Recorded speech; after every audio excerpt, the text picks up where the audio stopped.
Welcome to the online session of Sri Gokulam Public School, Vadagara. Hi students, how are you? Hope all are fine.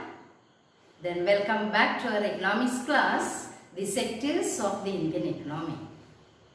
Last class we learned about the classification of economic activities on the basis of employment conditions. That is organized sector and the unorganized sector. Workers in the organized sector enjoy security of employment, but in unorganized sector, employment is not secure. They are exploiting by giving less wages. The working conditions in the unorganized sector are very bad. Therefore, there is a need for protection and support of the workers in the unorganized sector.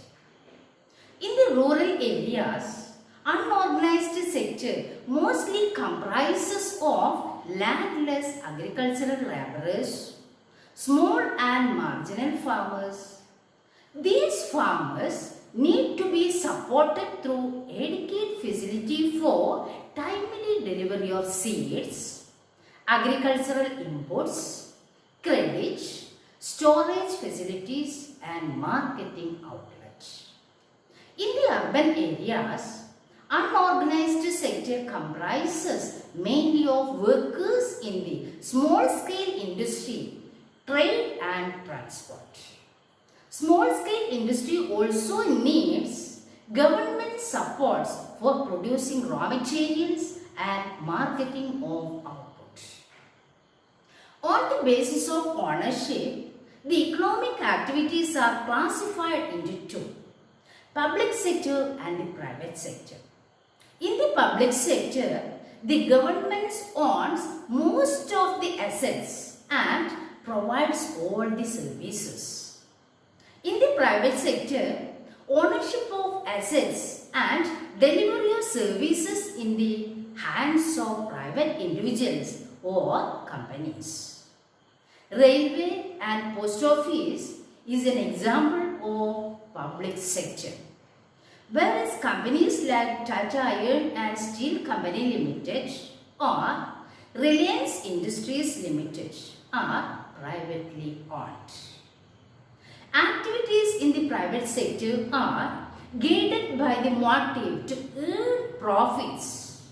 To get such services, we have to pay money to these individuals and companies. The purpose of the public sector is not just to earn profits.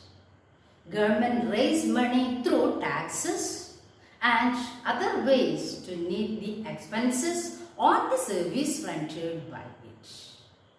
The benefit of working in the public sector is that it gives job security, allowances and retirement benefits. Students, here is the ending of this chapter. What do you understand by this chapter? From this chapter, we can understand the classification of economic activities. There are three sectors in the Indian economy, that is primary sector, secondary sector and the tertiary sector. On the basis of employment conditions, the economic activities can be classified into two sectors, that is organized sector and the unorganized sector.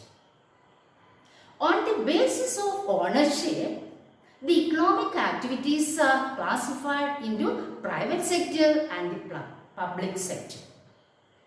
Then what is public sector? In the public sector, government owns most of the assets and provides all the services. In the private sector, ownership of assets and delivery of services in the hands of private individuals or companies. Thank you, children.